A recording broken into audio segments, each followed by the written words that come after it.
Very few companies are really bleeding successfully product-led growth and sales-led growth into one single go-to-market engine. And we actually see this pretty commonly. It's a blended motion. I always tell the teams that we're not solving for team A and team B. I actually want us to solve for the customer experience and know which approach actually helps them understand that we will help them solve their problem. I think that idea that we could bring the knowledge that exists in the organization to someone who doesn't have it yet faster is really at the heart of what I want to unlock with the team. The Modern Selling Podcast. Modern Selling Nation, welcome, welcome, welcome. So excited to have you back for this episode. And today we're going to be talking about, PLG, SLG. PLG, product-led growth. SLG, sales-led growth. And I'm excited to bring my friend Adrian Rosenkranz from Webflow. He is the CRO of Webflow. Adrian, welcome to the show. Thank you. Excited to be here. Do me a favor, give us a little background about yourself, tell us a little bit about Webflow, and a little bit about your history. Absolutely. So I started at Webflow about 4 months ago as the Chief Revenue Officer. Before that, I spent a few years at Tableau running a global sales team and as COO of the Americas business. I had the opportunity to be at Salesforce for over a decade in product, in marketing, in sales, and strategy roles along the way. I also serve on the board of the Multiple Myeloma Research Foundation, which is something that is very near and dear to my heart, that is focused on precision medicine and figuring out how to find a cure for everyone who has multiple myeloma, which is a blood-based cancer. Uh, Webflow is a platform that helps modern teams scale their web experiences and presence visually, collaboratively, and very quickly. Thanks for sharing that. I appreciate that. Now, interestingly enough, your guys' model at Webflow is a both product-led growth and a sales-led growth. And we're going to get into a little bit about that particular discussion in just a little bit. But as always, as you know, as a listener of the podcast, I've got a very special question. And I'm looking for something that's quite interesting here. Do me a favor, tell our audience something that nobody knows about you, even if they're looking at any or all of your social profiles. One thing that you wouldn't know about me is that I love gadgets and I'll watch reviews on Amazon, and my wife makes fun of me for this. So much so that she actually has been lobbying me to write the top 10 gadgets that I would recommend. She describes it as the odds and ends top 10 that she wants to make our holiday card next year. So it is something that I am now probably gonna have to commit to doing because I now said it to you. Well, the good news is when your wife listens back to this podcast, she'll now know that you've committed to it. Exactly. Okay, so gizmos and gadgets. You like watching any particular gizmo gadget type, or is it just random? It's pretty random, mostly household related. Sometimes it's technology. The latest was the Ninja Creamy. Just got started with that to make frozen yogurt at home. So it really just depends on the time. Excellent. Well, listen, I'm excited about this particular discussion. Generally, though, when I talk to CROs, many of them don't have marketing and sales. Most CROs, and I would say probably about 70 to 80%, have just the sales organization. Although, in my personal opinion, if you're a chief sales officer that has just sales, you should be a chief sales officer. But if you're a revenue officer, that means you should have marketing and sales. Now, I'm sure people will arm wrestle me over that, but I'm curious, do you have both marketing and sales underneath you? Yeah, I do. And I think it's really important because we do have a product led motion and a sales led motion, and we needed to think of it as one and have it work together. I couldn't imagine a world where it was separated. I think it would create a lot of friction, and can actually remove accountability from the teams to drive really what our goal is, which is to make our customers successful. Okay. All right. Fantastic. So, um, let's get into some of the content here with respects to your organization. And everybody knows here on the Modern Selling Nation that I don't put in plugs for companies. And this topic of conversation is actually near and dear to my heart, namely because we, Vingresso, the creators of Fly Message, both have a product led and sales led growth. So when this opportunity came up to talk to you, honestly, I was like, let's bring this topic forward because I'm looking to absorb as much knowledge as I can from you. But very few companies are really bleeding successfully product led growth and sales led growth into one single go to market engine. Uh, so, and you guys, Webflow, are one of the few companies that are actually doing that. Talk a little bit about what has enabled that specific achievement to be able to blend these two worlds together.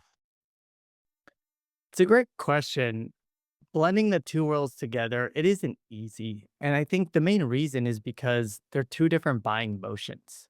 In one case, the motion is much more a try and buy. And in the other case, it's much more about validating. I think there's a couple secrets to success.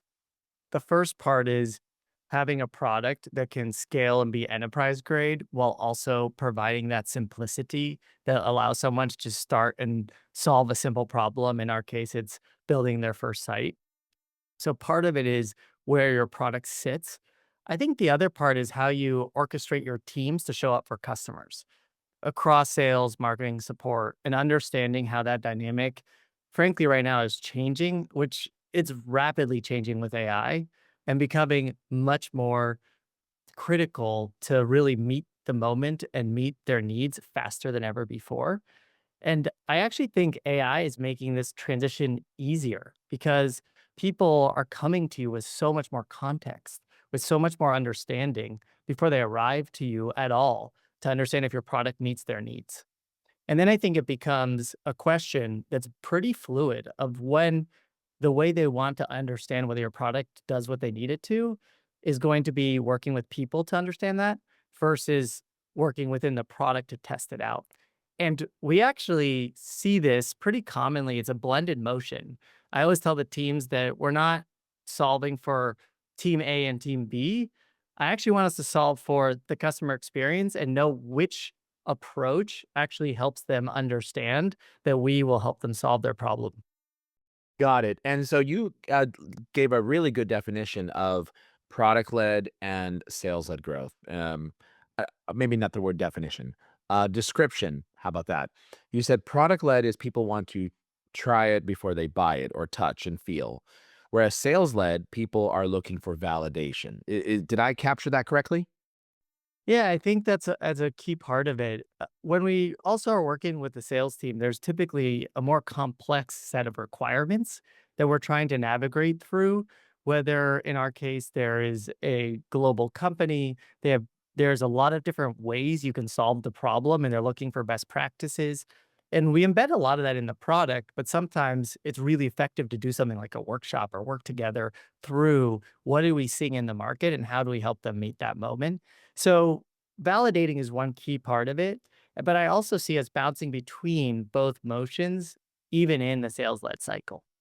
And talk to me a little bit about how AI is being utilized in the go to market motion on both sides of the house. Yeah, it's really interesting. I don't know if you've heard this a lot, but I kept hearing from different peers, oh, AI is going to help you automate sales, or AI is going to help you automate marketing motions or support motions. And I actually think that's missing the mark. I actually think what AI is doing is automating relevancy.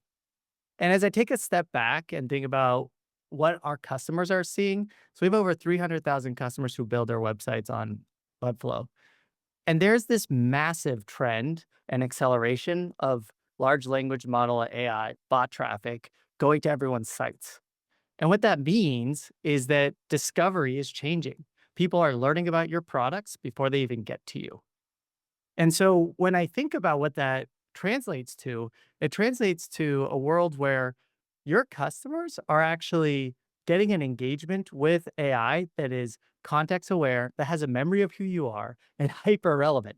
So now they're learning and discovering before they get to you in a very critical, personalized way that's hyper personalized. And now you need your marketing team to be able to bring them to you. And whether you're engaging in a PLG motion or a sales led motion, you have to meet that moment. And I can give you an example of one thing I'm seeing.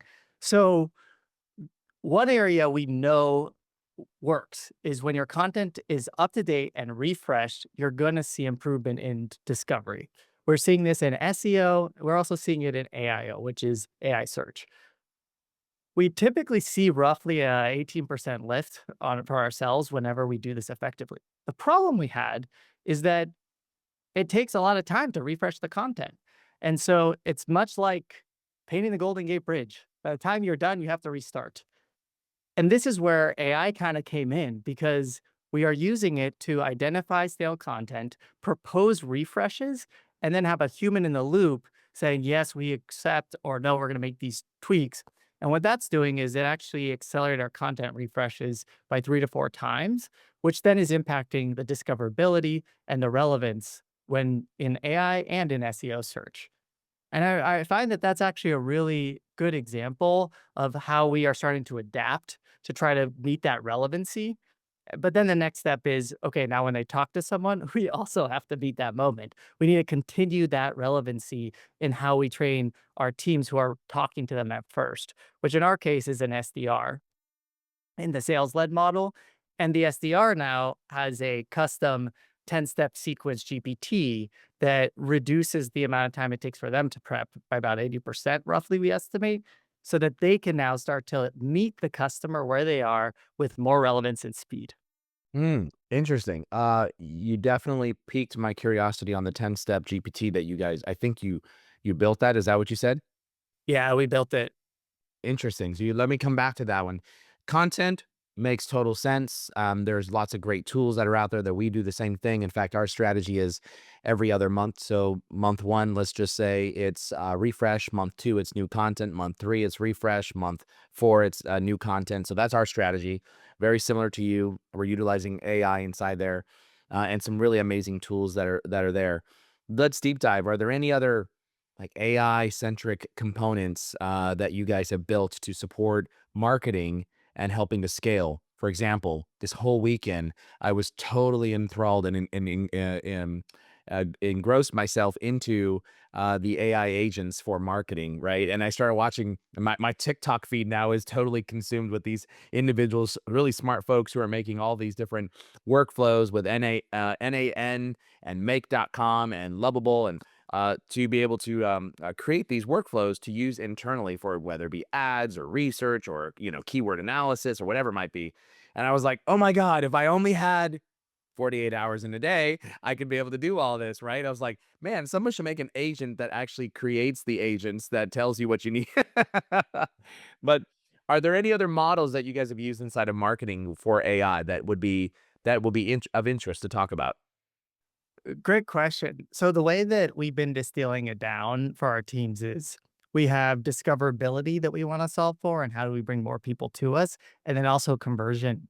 I shared a discoverability example with a automated refresh with a human in the loop. So I'll share a little bit of an optimization story. So today we run lots of tests, and I think one of the limitations is when people land, whether it's on a landing page for that you've driven to from an ad, or when you're driving to your website, one of the areas you want to do is constantly optimizing. But one of the challenges is, how do you know what to test? And also, if you don't have the capacity or you want your team to be moving quicker, how do you use a combination of Gen AI and machine learning AI? And what I mean by that is when you dig into it, generative AI is amazing at giving you ideas for different content variations. So make this headline sound a little punchier, or it's also very good for making suggestions as to how layouts might happen. And then pairing that with machine learning AI to optimize to an outcome. So let's say I want to optimize to signups on a landing page from ads. Pairing the two of give me some variations, and then let's let machine learning AI do the rest and decide in real time which one's converting best and direct it that way. So that's an example of how we're using that today to identify how we can create different variants, but then also how we can optimize to a signed up outcome as an example. Interesting. Very good. Okay. And so now on the sales side, you said you built a custom GPT. I assume that all the SDRs or BDRs have access to this, that is actually feeding you guys information about, I assume reactively or real time, about a specific prospect and information about that prospect. Yeah, so it's a there tends that process that basically will take the prospect, we'll do some research on it, give them our point of view. So what is our point of view of the world? How does that ladder into their specific industry and use cases that have seen in the past? It automatically will look at customer examples and then suggest a couple different approaches that the SDR or BDR can do. I will say the thing that I do worry about when I think about these automated loops is sameness. Everyone is using AI. These GPT models are available to everyone, and you need to be differentiated. You need to be unique. It needs to come from a place of authenticity. And so I was really rattling my brain about this a couple months ago because we can automate and make it more effective, but I want it to be unique and personalized and authentic. And so one thing that I actually tested out, we rolled it out last month, was because my last name is Rosenkranz. I named the GPT Crancifier, and it is basically what I did was I took all of my comms that I've sent out, I took emails I've sent out, and traded on my tone and voice so that the team, whenever they wanted me to engage with the customer, could say the key points that they want me to hit at, and it would actually write an email in my tone and voice. And have it synced into Gmail. So it constantly is looking at when someone responds, someone doesn't respond. Is this related to a sales? Is it related to more of a customer support example? And I'm refining it in real time. And it's been my experiment to really try to nail down how we stay authentic and personalized and unique to my voice in this case, our CEO, and eventually each SDR crafting their personal voice, but being able to scale it effectively and still giving them the benefit of automation, but not falling into this sameness challenge that everyone might run into since everyone's using the same AI.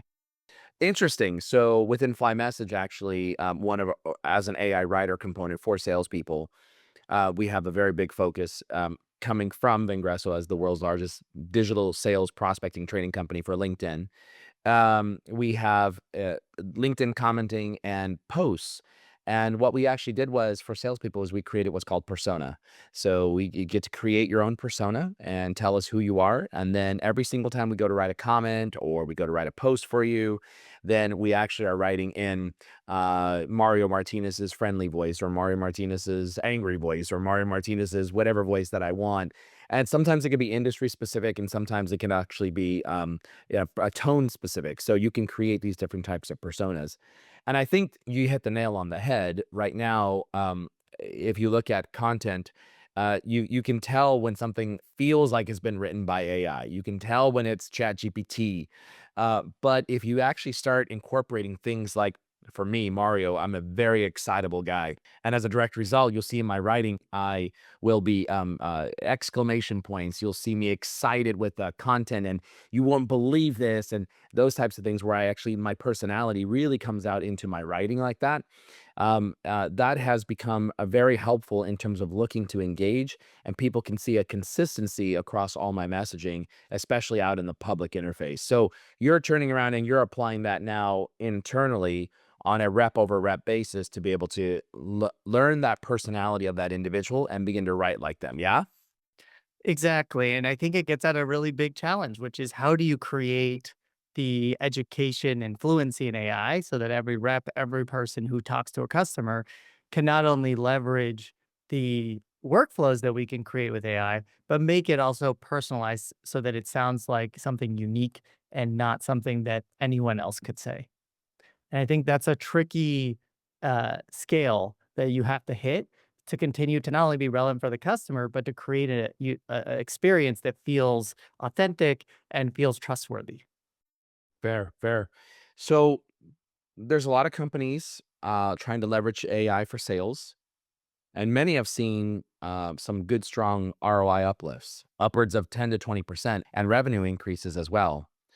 Can you share maybe some specific examples of how sales organizations can use AI to identify perhaps high potential accounts? Absolutely. When I was going through with the team originally how we might approach this problem, my first instinct was, okay, let's break down the workflow. So I actually put together a spreadsheet. I went through every step like an SDR does, every step an AE does, put a column and said, okay, we're going to grade it like a rubric. Is it 20%, 50%, 80% AI that we could shift to? And what I quickly realized was two things.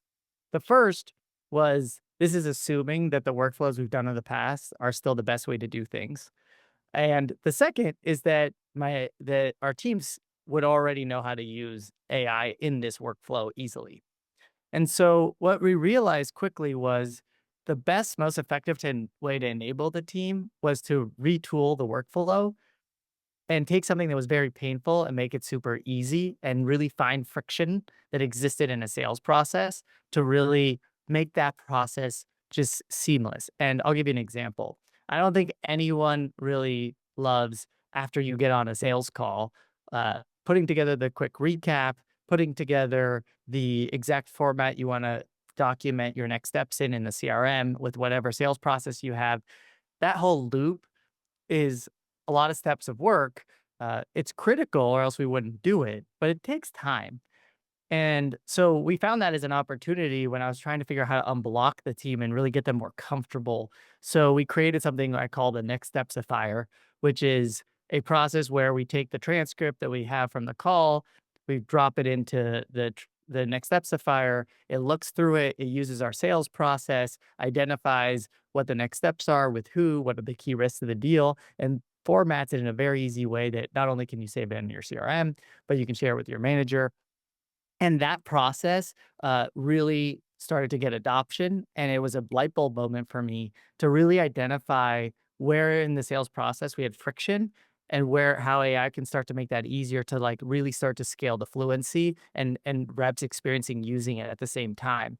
And where that ladders in to specifically how you find high potential accounts is first, it was, let's get an easy use case that just makes their lives easier. Then, now let's get more sophisticated because we want interactivity where I want the reps talking to AI, understanding why this is a high potential account. So we have a account point of view generator where they can talk back and forth, where it forms an opinion through a discussion with our teams to figure out how we should approach this specific account. And I'll say one other thing is once we have identified that account and we think it's high performance, high potential, one of my favorite things to do is actually encourage the team to ask the AI, okay, now assume that the buyer does not trust me. If you were skeptical, what would you say to me? And how would I rebuild your trust? And what I find is it actually does an amazing job flipping the script and helping the team see the lens of the customer as they're kind of digging into it. Okay, interesting. And I'm just curious. So, who's responsible in your organization for building out these custom GPTs or AI agents that you're using internally? Is this something that you have your enablement team doing, or operations team, or IT, or who's doing it? it's it's been a journey for sure because on the one side, I want to stoke the creativity of the teams. I think we don't know what is potential, and the more creative we get, the better. And at the same time, we know to scale, we need repeatable motions that can be applied to many people. Where we found is, I call it local versus global focus, where we want to empower teams with the tools to go experiment, try new things. And then we have an AI council that meets. My RevOps team is very involved. Our IT team's involved, where we're kind of bubbling up the best use cases and then figuring out how to codify it and expand it across the teams. So it sits in two different levels. And right now, what I really encourage the team doing is being creative and figuring out how to come up with ideas we never came up with before. Having said that, we realized that it's much easier for our teams to find AI use cases in workflows that already exist. which then means that I was worried about the workflows that don't exist yet. And for that, we actually have hired a go-to-market AI engineer that sits in our revenue operations org, whose role, and a couple other companies have done this. I believe Cursor has done this too. The role is actually to rethink the workflow altogether, because I found it's really easy for people to apply AI into an existing motion, but it's really hard to move yourself out of that motion, comes up with something new. I think you're the first CRO that I've spoken to that has hired an AI, what'd you call it? Optimization engineer? Go-to-market engineer. Like AI go-to-market engineers. So is this considered a developer or is this considered like a business person who has like first off, what was the job description for this person? Because I've never heard of I know when we hire this on the engineering and technology development side, is that the same type of person or the role that you're looking for?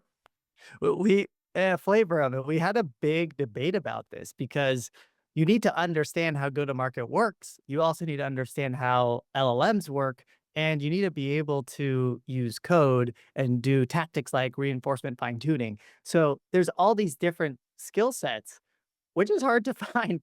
But we realized that the first step was just saying we're looking for this role, and there's a lot of curious people who applied, and we were able to find someone, which I'm really excited to get started with them. But it was really with the mission of go figure out where we are in a place that the workflow is slowing us down and we need to reimagine it.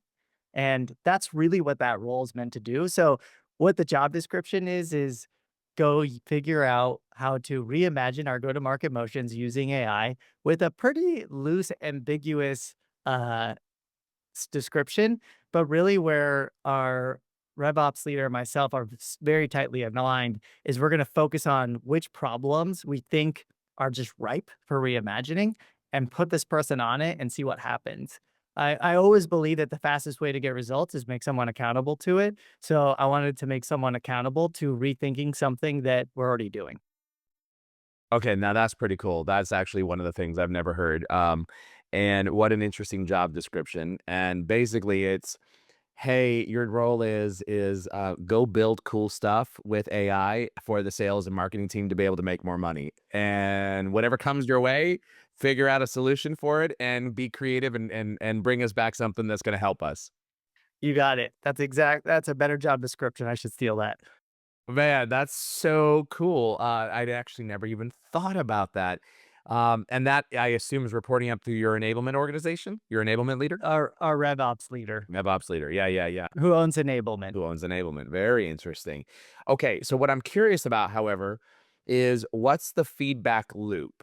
So now that you've got this individual, and you've got the SDRs, the AEs, the globals, whatever it might be, you've got them utilizing some of the custom GPTs. Maybe you've built out some AI internal agents, some using some of the tools out there, NAN or any of those other things. It doesn't work or they have a better idea. You said you have a way to be able to bubble this up. What does that look like in an organization and how does one bubble this information up? Great question. Bubbling it up is tough because sometimes people try something and they stop and then you don't hear about it. And what we started to systematize is a go-to-market council that is focused on AI, where we have different leaders excited to share what they're doing and what they're building. So it's more of a show and tell. We also have done some challenges of can you come up with new ways to using AI, and together, that's spurring new ideas and having people connect the dots. I think the other part, which is very not scalable, but it's working right now, is I'll talk to one person on the team or have one of my leaders talk to someone on the team, and they realize that what they're working on could be really well connected with a different part of the organization. And then we ask them to talk and meet with each other. And while that's not the most scalable tactic, I do believe just to get the engine going and get the creativity, it really helps jumpstart that. And an example of that is I was talking to our engineering team who's building AI into every workflow that you would use in Webflow. And I asked them to actually come in and talk to our growth marketing team about how we can think creatively of automating and connecting different systems together through some data engineering so that we can better use AI effectively. And I think this kind of mindset of bringing different ways of thinking about the problem is going to unlock what we want to unlock, which is better customer experiences empowered by AI. Okay. All right. Interesting. So we've got AI, optimization growth manager. I'm giving that new title to whoever that is who's listening to this podcast, by the way. Uh, you've got a process that this reports up through RevOps, which is closely aligned to both the marketing and the sales side of the business to help drive go to market motions in sales led growth and product led growth. Um, and then you've got the building out of different types of internal applications that are being utilized. Very cool. So now let's talk a little bit about some of these use cases of AI and optimizing the PLG and the sales led growth enterprise motion. Yeah. With relation to maybe training, product launches. How are you restructuring the sales enablement to process methodologies, systems, tools, training, all that good stuff to leverage AI capabilities? Enabling the team to use AI to train themselves on how to get ramped faster, be more effective is probably one of the biggest major unlocks. I think a lot of times when a salesperson doesn't sell, it always is enablement that it was the missing link. And so I think this is a big opportunity if we can bridge it. In terms of how we're thinking about it, what's really interesting is part of the gap is a deep amount of knowledge that's typically needed to get up to speed to be able to beat the customer where they're at. And we have a unique opportunity to really breach that gap. And we've actually found a very simple use case that we're finding to be very useful, which is when a rep has a question, they normally post it and we use Slack, but they post it in Slack and they have to wait for someone who knows the answer to answer it. Now we have AI using all of our knowledge base to be able to answer that. So it used to take longer. It just looks at our knowledge base. And if it's been answered before, it gives it a first look. And then the team still sees it because it's like ask me anything type of a channel and people can participate. I think that idea that we could bring the knowledge that exists in the organization to someone who doesn't have it yet faster is really at the heart of what I want to unlock with the team. And then there's this second piece of this, which is more with in-flight deals and in-flight experiences, which still sticks to that principle. You get off a call, you need coaching. Well, what if the manager's not there? What if you are learning a new sales process? What if you have a new product you're positioning but miss it? We're proactively creating these motions where you get off a call, you can take your call, run it through AI, and it can give you the coaching right away. And I think that what it's doing is it allows us to scale faster feedback loops so people can adapt faster while also empowering people with more knowledge that before required a long time to learn. And so as we think about someone who's new, I'll give you this example. We just hired our CMO. He started today, actually. He's right behind me. And I actually crafted an AI podcast that was 70 minutes was like the daily for his first day. That was his intro. I loaded all kinds of docs into it from where a motion that I call plan to make plan, which all the different teams, marketing, sales, support, success, tell me how they're adjusting their plan to make their plan. I loaded in budgets. I loaded in positioning docs. I loaded everything in. And then I drafted a prompt to create a podcast to give, hey, Dave, this is your first day. Welcome. Now let me walk you through everything you need to know, including some red flags, areas you can dive deeper in. And I gave that to him just to kick off his morning before I even talked to him. He was able to get all this knowledge that would have been a lot of time. And now he's just asking me questions about things versus me telling him about where the lay of the land is. And I really believe that we can start thinking this new world where we can create content to enable people to get answers faster. And I really think it's really exciting because it's normally been such a big blocker to getting people to feel progress in their job as fast as possible. Okay, so cool. Again, you're really making me excited. So, uh, you put all the content in, and did the I assume you did this in Chat GPT or Gemini or something. it created an actual podcast, an Audible podcast. Yes, so I used Notebook on LM for this, and I had to generate I wrote a very, very detailed prompt to craft exactly how I wanted the podcast to go, and it referenced all the internal docs as the content. So I fed it doc after doc, slides, positioning docs, releases that we've done, pretty much everything you can brand, studies, everything I could think of, and then crafted how I wanted to organize his onboarding doc. It was actually kind of funny how it came to me. I started out by building his onboarding doc and I had it in just a Google Doc. And then it occurred to me, I was like, well, what if I made this into a podcast, but richer and more dynamic? And then he can go to this doc to reference things. And he can even ask the podcast questions at the end, just in text form. And then we can have a discussion. So it was something that came to me. I asked him this morning. He was like, this was amazing. And frankly, the questions we're having and discussion we're having now is something I would have expected in a couple of weeks from now, but not on the first day. So, I started playing around with Notebook LLM. I'll be honest, this is the first time I played with it, in recent weeks, and I thought, "Oh, this is pretty cool." You could really build out some different projects inside there, one for customer service, one for marketing, one for, a different departmental, and then even sub break that down, like even on the coding side, etc. The one thing that I was really struggling with is that I said, why do this? Why not just say, here, connect to the whole drive and read everything in our drive? Go out and just read all of it and then become a centralized repository that we could ask questions to when we have where do I find, and I cannot tell you how much time we spend internally looking for that document. We like our drives are I'm very religious about this and I'm like probably crazy. I like everything organized. It's got to be functional. Like, you go to marketing. Underneath marketing, there's a folder called podcast. Under podcasts is something called 2025. Underneath 2025, there's going to be this particular podcast. Then we're going to have a folder for raw video files and audio files, and then one for final, right? Very organized. But sometimes we get lost in our own organization, and I sit there and I'm like, who put this where?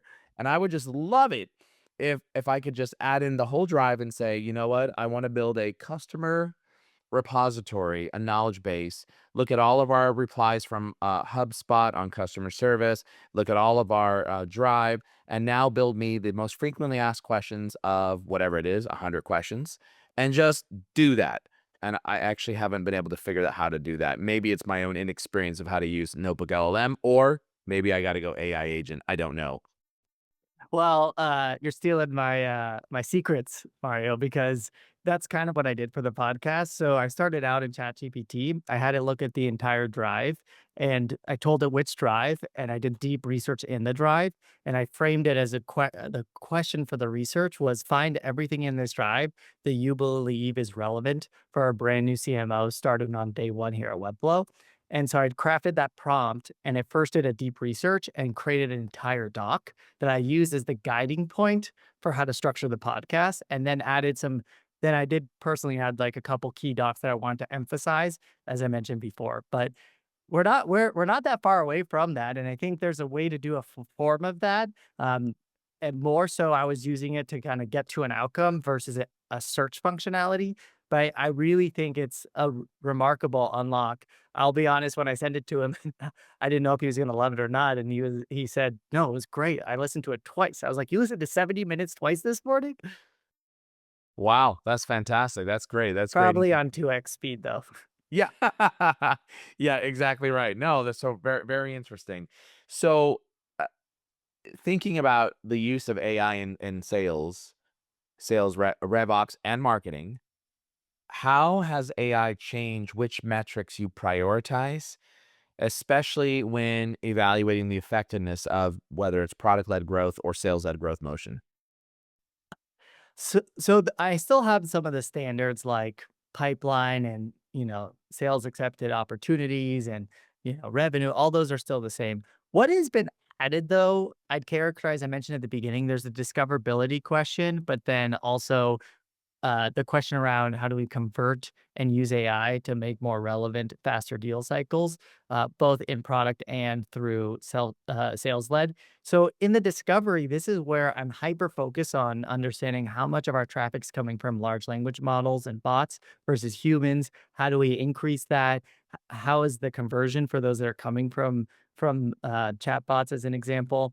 And so that's a new measure that I hadn't been looking at as much before. In fact, what I found is that a lot of times it shows up as unknown traffic because they come directly to your site, but they've been prompted in ChatGPT or in Gemini that you are a solution. So then they type your URL and then they're there. And so you may actually be seeing unknown traffic increasing. And what we're finding in our customers, it has to do with AI.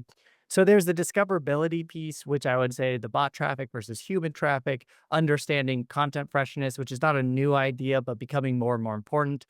And then when I look at the PLG motion as well as the sales led motion, I am looking at how our teams are activating AI to make more curated, relevant experience. So I'll give you an example on the product led motion. We have used AI to help resolve cases. And I think for the product led motion, this is amazing. We didn't have the ability to get to every single one of our 300,000 customers as fast as we wanted. We got to them, of course, but what's typical is you start with those that are paying for SLAs and in the enterprise, and then you kind of go to everyone else. And the team is incredible in how much they're able to get to, but AI is faster. And a lot of the questions that happen in PLG tend to be not really support issues. They're more, how do I use this in the product? And what we found is we actually been able to take about 40% of our cases and move it to an um, AI agent that responds and resolves the case. What's fascinating too is that at first I was a little bit wary, but the team's done an amazing job because the CSAT wasn't good enough. And it's now getting to be much, much more comparable and almost the exact same as an agent for some of those specific use cases. And so in the PLG motion, we're actually able to provide a better experience because we can get instant response in that exact moment versus waiting the slight delay it takes to get a person to respond. And so we're able to do that at a faster scale, which is great because it really empowers that PLG motion. Very interesting. Well, this has been actually a really cool conversation, Adrian. I appreciate the fact that you guys are really deep diving into a level of AI. And as a leader, it sounds like you're leading the charge. For example, taking all of your content and putting into Notebook LLM and producing an audio-based podcast for a new hire and start. It just gave me a whole new idea of why wouldn't we take all of our, as an example, top performing reps, transcripts of their calls and audio files of their calls. Let's just say, as an example, here we go. We closed a deal. There was 5, 6, 7, 10 calls. I don't care what the number is. Take the transcript, take the audio of each one or the video of each one of them, load it into Notebook LLM, and create a podcast on how to close winning deals and what that process looks like. And really prompt that out from an onboarding perspective and enablement perspective. Like that to me was like, oh my God, I never thought about that. And you're, Can I steal this? please steal it, man. Yeah, I absolutely. want this. I'm going to do this now. I'm going to try it this weekend. Absolutely, and then let me know. You gotta message me and let me know how this worked. But, and in fact, I probably will do this because, we record our calls either A, on Zoom for the Zoom recorder or Gong or, any of the other tools that we may use. We've got the audio, we've got the video, we've got the transcript, load it in, and now you create a playbook of best, how to win a deal, take it from cradle to grave, and what the best sales reps do, right? That is a playbook that we could build out. I think you could even take it to like one level deeper where you could create like what the best reps do, but then there's different sales plays. So you could have like play A, play B, play C based on either products they're selling or value props they're focusing on. And you can create, hey, how to deliver this type of play, how to deliver that type of play. And here's what the best reps do to do that. No doubt. And you can even verticalize this bad boy, right? So maybe you're focusing on a specific vertical or a niche or even multiple buyers, right? Selling to the director, selling to the VP, selling to the C, whatever it might be, and how to actually leverage that. Like that just, I honestly, I'll be honest with you. While you were talking a second ago, I went back to Notebook LLM and I looked at it and I was like, I didn't even think about building out some content like this. That is pretty awesome. It's pretty wicked, to be honest with you. I'm definitely going to try this out because I think you hit the nail on the head. There's a way for us to actually come up with creating with the repeatable, identifiable playbooks that typically it takes like an amazing enablement person or an amazing sales manager to sit there and pattern recognize across many reps. And why not use AI for something that's really good at pattern recognition? And here's the other one that I was thinking about. What if we were in our CRM, we were able to say, go Notebook LLM, go look at HubSpot or Salesforce and read all the emails as associated with communication for this particular or these customers, POCs, right? And bring that into the whole analysis so that not only are you looking at the calls itself and analyzing that, but now you're looking at what the rep did and what was the communication like, what were some of the frequently asked questions. Like that would be cool. And that's where I'm looking from, like, how do we integrate this stuff?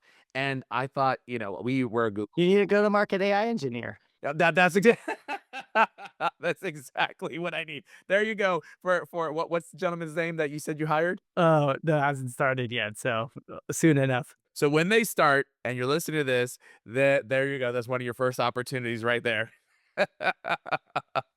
Very cool. Well, listen, a lot of folks who are listening in are going to want to be able to get a hold of you, connect with you. Adrian, what's the best way to be able to connect with you? Is it through Twitter, well, actually, sorry, X? Is it LinkedIn? What's the best way? LinkedIn's perfect. I also have a X, but I'll be faster on LinkedIn.